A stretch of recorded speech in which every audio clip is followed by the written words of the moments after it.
Welcome to the latest in our Picks and Ponderings video previews. I'm Paul Major of Picks and Ponderings. I can be found as part of the @PicksPonderings joint Twitter account, or personally at HeyLaserbeam. We at Picks and Ponderings would like to wish you a happy Thanksgiving, and we'd also like to thank you for choosing Picks and Ponderings, whether for our video previews or our written long-form pieces.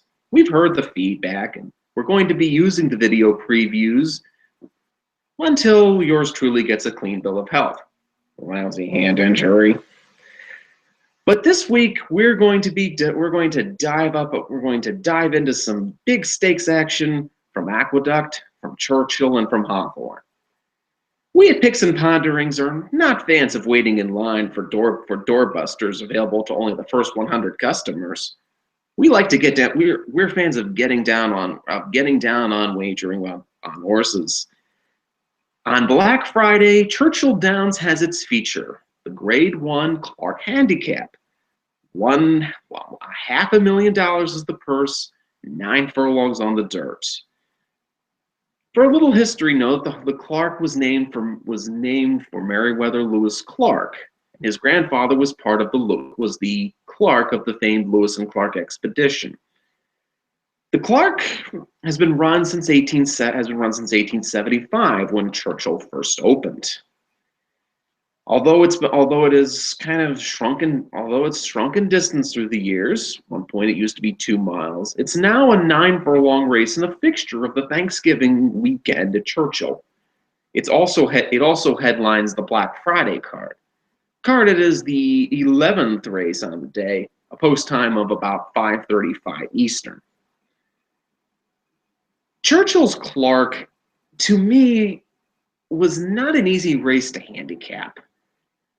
It's mainly because when you look at, and one way to looking at handicapping is sort of to handicap in a T-chart format. Things you like and things you do not like. And the problem was, with a lot of these horses, I came up with something I like and something I don't like.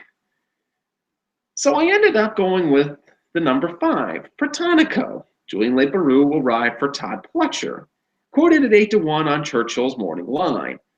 We know this is Churchill, and morning lines are like that thing you see on the car mirror. Objects in mirror are not as they appear. And I don't think 8-1 is going to be the price on Protonico once they spring the latch on Black Friday. Probably 5 or 6 is going to be closer to his price, but Protonico does have some things going for him. Protonico in the springtime got good, really good. He went from flag fall to That's All in the Grade 3 Banalai. He pressed off the pace and won the Grade 2 Ali Sheba over this Churchill surface. From the Ali Sheba to the Woodward, Protonico was in the witness protection program. Don't know what he was supposed to go into the Foster. He was supposed to go into races like the Monmouth Cup, and he never really showed up. He came back in the Woodward, the Liam's Map Tour de Force Part 2 at Saratoga, and really did squat. And I'm thinking that perhaps Protonico needed that Woodward to get back into form. He closed well to be third in the Grade 2 Fayette on the Breeders' Cup Friday undercard, also at the 1 1/8 distance. And it's worth noting that back last fall, Protonico was second in the Clark Handicap to Opportunity, look who's to Protonico's right, Opportunity from post 6. Protonico has some form over Churchill. That Clark, that Ali Sheba were Churchill, and he's hit the podium both times. There also doesn't appear to be a lot. There also could be a pace meltdown on the front end from a certain Oklahoma bred and from a certain Oklahoma-based horse and Mr. Z. Because what's a stakes race and what's a once-a-month stakes race without Mr. Z? Mr. Z has to make his once-a-month appearance.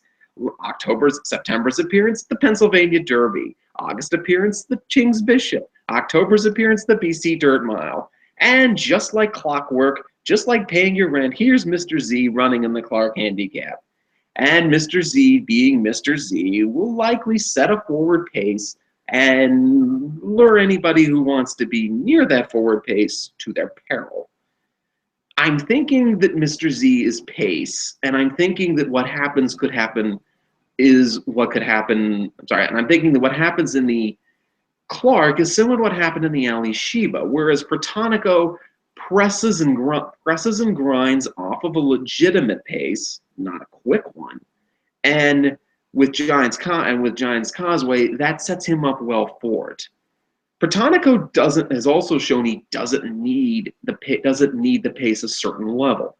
Sure, he set the pace, all going all the way in the Banalai, but he's showed an ability to close off of a slower pace. He was able to close off a slower pace last year on the Clark to get the silver medal. So I'll be looking at Protonico to one up his effort from last year's Clark. Saddletown number 5, morning line odds of 8-1. Join Le Baru to ride for Todd Pletcher. Perhaps Protonico is actually the Pletcher B, because the Pletcher A is number 9 Race Day, residing in post 9. John Velasquez has the call on the Pletcher A. Race Day got into some wicked good form down at Oaklawn, winning the Razorback and Oaklawn handicaps. He then went away for the summer and came back in the Grade 3 Salvatore Mile at a 2-turn mile at Monmouth, and ran a dud, D-U-D dud. There was absolutely no. He did get bumped. While he did get bumped at the start of that race, you can give him a little bit of an excuse. Maybe you can give him a little bit more of an excuse for going 7 furlongs. That's not really his distance in the Grade 1 go. But he did rebound well to win the Fayette last time over Opportunity. Wait a minute, isn't that the same Opportunity won last year's Clark Handicap? Yeah, it's the same one. And if you're getting the feeling that if you're starting to get the feeling that these horses are like the coffee clutch of elderly ladies that trade checks and jostle positions, perhaps that's the case. Still, while Race Day got into some good form at Oaklawn, keep in mind that with Race Day, this is a bit of a chips all in situation. Race Day is off to a stud deal. Probably, I believe it's a $5,000 stud fee for Race Day. So this is the last race for them. Sometimes in a last race, you get horses who will run a bang-up race for the connections to say, hey, everybody, come breed to my horse because I did this in this race. The problem with Race Day is that he went so off form in the summertime that you have to wonder if he's really come back to it based on what he did in the Fayette. Or was this Fayette more a case of he just happened to take his turn against an evenly matched group? Still, Race Day makes sense. Race Day makes sense for Pletcher and Velasquez at 7-2 on the morning line. Our third choice is the often aforementioned Opportunity. Maybe Opportunity is knocking in this race because he's at his proper distance. Opportunity was listed as a probable for the Hawthorne Gold Cup. Our own Nicole Newlands felt that perhaps Opportunity was going to make the trip up for the 10 furlong race. And I kind of wish Opportunity went in the 10 furlong race because I don't want him at 10 furlongs. Now Opportunity is in the 9 furlong Clark, and I actually have to put on my big boy handicapping pants and figure out what to do with a horse who's gone off form.